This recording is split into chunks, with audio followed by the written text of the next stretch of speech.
Honorable CPP Chairperson wrote a letter to the four-time Speaker Bhartwari Mahtab informing the decision of appointment of Rahul Gandhi as the leader of opposition in the Lok Sabha. Other office bearers will be decided later. That's all. Namaskar.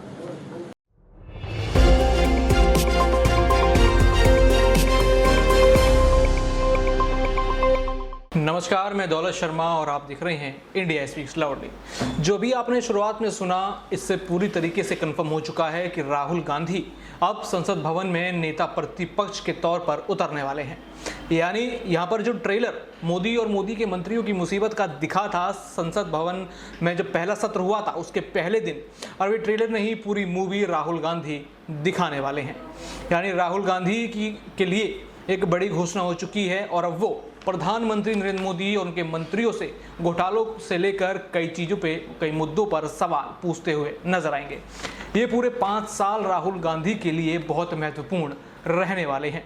कहीं ना कहीं उन्होंने ये दिखा दिया था जब वो संसद भवन में पहली बार घुसे थे। जब 18वीं लोकसभा की शुरुआत हुई थी, संसद सत्र का पहला दिन था, तभी वो और उनके साथी नेता हाथ में संविधान की कॉपियां लेकर पहुंचे थे और उस समय पूरी तरीके से क्लियर कर दिया था कि यहाँ पर अब बीजेपी की तानाशाही नहीं बल्कि यहाँ पर संविधान की चलेगी। यानी संविधान की बात करते हुए अब यहाँ पर सरकार को चलना होगा। इन 10 सालों में हमने देखा कि कोई भी नेता प्रतिपक्ष नहीं था, किस तरीके से मुद्दे घुमाए गए, किस तरीके से प्रधानमंत्री नरेंद्र मोदी ने हर मुद्दे पर चुप्पी बनाई रखी। लेकिन अब राहुल गांधी छाया पीएम की तरह अब प्रधानमंत्री नरेंद्र मोदी से सवाल करेंगे, उन मुद्दों पर सवाल करेंगे, उन डिसीजन पर सवाल करेंगे जो प्रधानमंत्री मात्र अपने संसदीय बैठक में तय करके जनता पर थोप दिया करते थे। आपने पहला दिन संसद का देखा होगा किस तरीके से सभी लोग यहाँ पर आए, संविधान की कॉपियाँ दिखाई, लगातार बीजेपी पे हमला बोला। जब प्रधानमंत्री नरेंद्र मोदी अपने शपथ लेने के लिए आए तो संविधान की कॉपी उनको दिखाई गई। जब यहाँ पर शिक्षा मंत्री धर्मेंद्र प्रधान आए तो नीट के नारे लगाए गए। ये मैसेज क्लियर कर दिया था कि अब अगले 5 साल क्या होने वाला है, पूरे दबाव यहाँ पर सरकार पर बनने वाला है। एक छोटी सी क्लिप आपको दिखाएंगे कि जब राहुल गांधी जाते हैं तो अपने हाथ में संविधान की कॉपी लेते हैं और जय संविधान बोलते हैं और पूरी तरीके से यहाँ पर ये दिखा देते हैं कि अब अगले 5 साल यहाँ पर प्रधानमंत्री नरेंद्र मोदी और उनकी एनडीए सरकार के लिए कितने मुश्किल होने वाले हैं, क्योंकि अब वो सवालों में घिरने वाले हैं। जरा देखिए वीडियो। ये वीडियो कहीं ना कहीं आपको राहुल गांधी की सादगी भी दिखाएगी।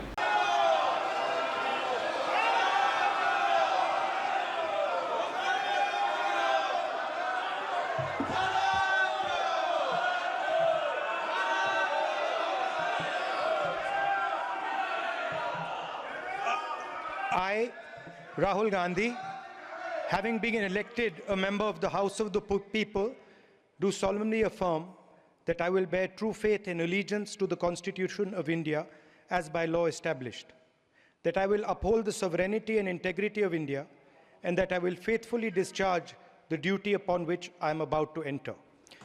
Jai Hind, Jai Samvidhan.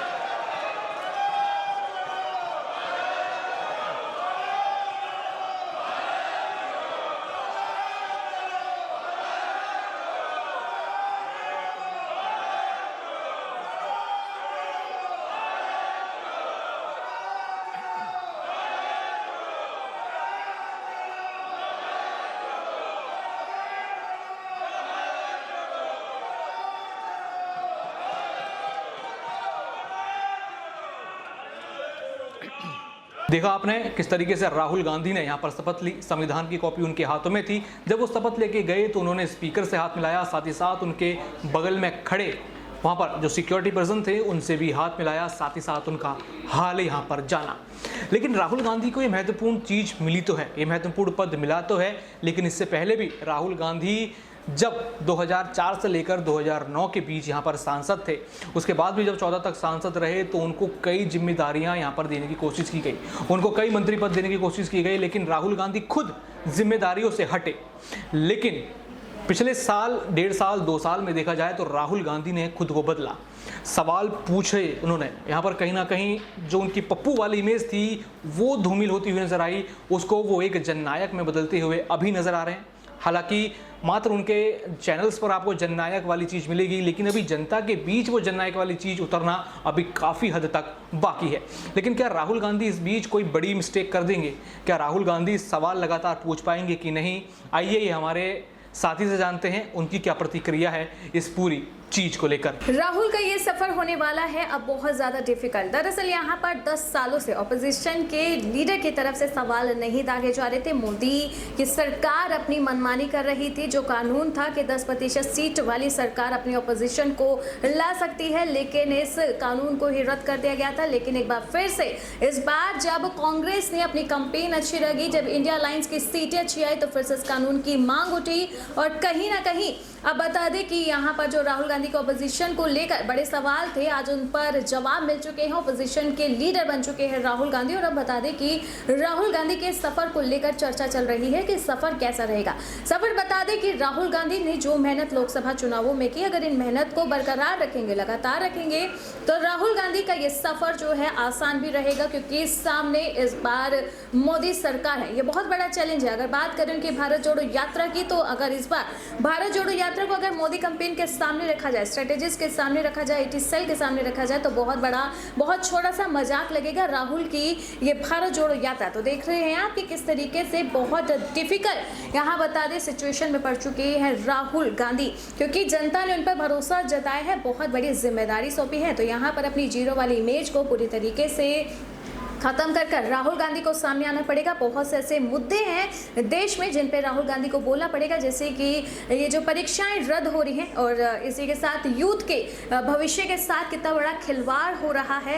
ये दलाल किस तरीके से इन जो पेपर्स को बता दें कि लीक कर रहे हैं, बच्चों को बिगाड़ रहे हैं, और जो बच्चे मेहनत करते हैं उनके भविष्य के साथ खिलवाड़ कर रहे हैं। किसानों के लिए आवाज़ उठानी पड़ेगी। निचला पिछला जड़ जो यहाँ पर बता दें कि लोग हैं, उनके लिए यहाँ आवाज़ उठानी पड़ेगी। बात करें जैसे कि आम आदमी पार्टी की, उनके JNU के मुद्दे पर जब उनसे पूछा गया था तो उन्होंने चुप्पी साधनी पसंद की थी कि ऐसे टॉपिक से वो अपनी दूरी बनानी पसंद करेंगे, लेकिन कहीं ना कहीं इस बात का खमियाजा उन्हें अब उठाना पड़ रहा है। तो अगर इसी तरह से राहुल गांधी भी ऐसे बड़े और हॉट टॉपिक्स पर अगर चुप रहते हैं तो कहीं ना कहीं जनता उनसे नाराज दिखेगी, और इसका भारी नुकसान उन्हें एज अ लीडर ऑपोजिशन उठाना पड़ेगा। तो आपने सुना यहाँ पर हमारी साथी आंसू ने क्या कहा, किस तरीके से अपनी प्रतिक्रिया उन्होंने दी, और साथ ही साथ सचिन पायलट की उन्होंने यहाँ पर बात करी। और आपको सचिन पायलट का वो इंटरव्यू सुनाएंगे कि उन्होंने यहाँ पर किस तरीके से राहुल गांधी को अपनी शुभकामनाएं दी। साथ ही साथ PM मोदी पर हमलावर हुए, नीट के बारे में कई सारे सवाल पूछे, और ये महत्वपूर्ण बन जाता है कि राहुल गांधी का साथ क्या उनकी पार्टी और विपक्ष के अन्य दल देंगे?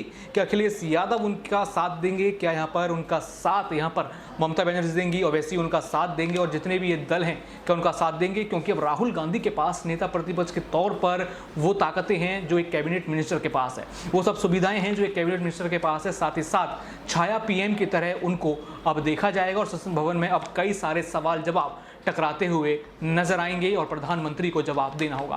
आइए सबसे पहले आपको सुनाते हैं कि सचिन पायलट ने क्या कहा। जैसा कि आप सब जानते हो, बड़ी खुशी की बात है कि कांग्रेस वर्किंग कमेटी का जो सर्वसम्मति से प्रस्ताव था, जो हम लोगों ने राहुल गांधी जी को आग्रह किया था वर्किंग कमेटी ने, उस आग्रह को उन्होंने स्वीकार किया, और कांग्रेस पार्लियामेंट्री पार्टी की चेयरपर्सन सोनिया गांधी जी ने राहुल गांधी जी को नमोनित किया है नेता प्रतिपक्ष के रूप में। राहुल गांधी जी के लीडर ऑफ ऑपोजिशन बनने से न सिर्फ कांग्रेस में, कांग्रेस कार्यकर्ताओं में, लेकिन पूरा विपक्ष, समूचा जो इंडिया अलायंस है, सभी लोगों में एक ऊर्जा का संचार हुआ है। राहुल गांधी जी ने लगातार इस सरकार को चुनौती दी है, पारदर्शिता की लड़ाई लड़ी है, लोगों की आवाज़ बनने का काम किया है, संसद के अंदर और संसद के बाहर। आज जब वो नेता प्रतिपक्ष बने हैं तो उससे विपक्ष की उम्मीदें और बड़ी हैं, लोगों के अंदर विश्वास पैदा हुआ है, और लाखों करोड़ों लोग जिन्होंने लोकतंत्र को जीवित रखने के लिए, संविधान को सुरक्षित रखने के लिए इंडिया अलायंस को वोट डाला था, उन लोगों को आज उम्मीद बंधी है कि सदन के अंदर मुस्तैदी से, मजबूती से और सच की लड़ाई लड़ने का काम राहुल गांधी जी करेंगे। उनका नेता विपक्ष बनने पर मैं समझता हूं जो आने वाली भूमिका होगी उस पर सब लोग नज़र बनाए हुए हैं और पूरा देश आज उम्मीद करता है कि हम सब की बात को रखने का वो काम करेंगे। राहुल गांधी जी के नेता प्रतिपक्ष बनने से न सिर्फ कांग्रेस को ताकत मिलेगी, लेकिन उस सोच को ताकत मिलेगी जो सोच इस देश में अमन, चैन, प्यार, भाईचारा और संविधान को सुरक्षित बनाने का काम करना चाहती है। सरकार का जो रवैया रहा मैं मानता हूं कि वो सही नहीं था। अभी इस पे अंतिम निर्णय नहीं हो पाया है कि आगे क्या होगा, लेकिन परंपरा ये होती है कि अगर स्पीकर बिना चुनाव के चुना जाता है तो डिप्टी स्पीकर का पद विपक्ष को दिया जाता है। जब यूपीए की सरकार थी तब डिप्टी स्पीकर हमेशा विपक्ष के पास था। मुझे पता नहीं है कि इसमें अंतिम क्या निर्णय लिया गया है, लेकिन स्वस्थ परंपरा ये रही है जब यूपीए के कार्यकाल था तो स्पीकर सत्ता पक्ष का था और डिप्टी स्पीकर विपक्ष का था। लेकिन इस सरकार का जो गठन हुआ है ये एक मिलीजुली सरकार है और किसी भी दल को पूर्ण बहुमत नहीं मिला। और भाजपा जब चुनाव में गई थी तो 303 सांसद उनके थे, आज वो 240 पे हैं, तो लगभग 65 सांसद बीजेपी के कम हुए हैं। कांग्रेस पार्टी के 55 सांसद थे, 54 सांसद थे, आज 102 सांसद हैं, तो हमारा संख्या बल दुगना हुआ है।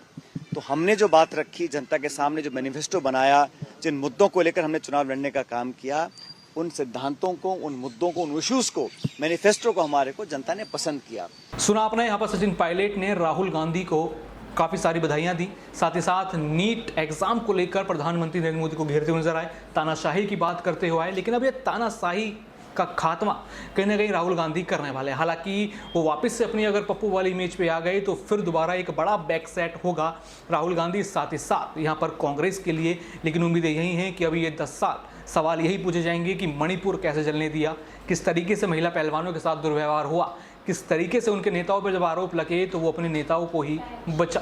अरे यार अगले 10 साल नहीं, अगले 5 साल। सॉरी, हाँ मैं पिछले की बात कर रहा था। अरे मैं कहाँ से कर रहा था, भूल गया। यहीं से करो। अब राहुल गांधी, हाँ अब राहुल गांधी अगले 5 साल वो सवाल पूछेंगे जिनको प्रधानमंत्री नरेंद्र मोदी उन पर चुप्पी साधते हुए नजर आए। पेपर लीक का चाहे मुद्दा हो, चाहे महिला पहलवानों का मुद्दा हो, मणिपुर में जो हिंसा हुई उसमें कितनी जाने गई वो बात हो, अब हर सवाल का जवाब यहाँ पर वो मांगते हुए नजर आएंगे। तो देखना होगा कि अब संसद भवन में और कितने हंगामे यहाँ पर होने हैं, किस तरीके से राहुल गांधी अब सवाल करते हैं। क्या राहुल गांधी अपनी जिम्मेदारी पे खड़े उतरेंगे? क्या वो प्रधानमंत्री नरेंद्र मोदी उनके मंत्रियों की गले की फांस बनते हुए नजर आएंगे या नहीं, ये देखने वाली बात होगी, क्योंकि बड़ी जिम्मेदारी है और राहुल गांधी के पास बड़ा मौका है कि वो यहाँ पर अपनी जननायक वाली जो भूमिका है उसको स्पष्ट करते हुए नजर आए और लोगों के बीच एक प्रमुख नेता के तौर पर नजर आए। क्योंकि सवाल लगातार अभी भी यही है, मोदी नहीं तो कौन। इसका हालांकि जवाब 2024 के चुनावों में मिल गया था, लेकिन अगर 29 तक राहुल गांधी एक तरीके से अपने आप को जननायक के तौर पर देखते हैं और प्रधानमंत्री की दावेदारी पर देखते हैं तो कहीं ना कहीं एक बड़ा मौका है कि यहाँ पर पीएम मोदी को सीधे सीधे संसद भवन में चैलेंज करें और जनता के बीच खड़े उतरें। बाकी और भी ऐसी खबरें जानने के लिए देखते रहिए इंडिया स्पीक्स लाउडली। धन्यवाद।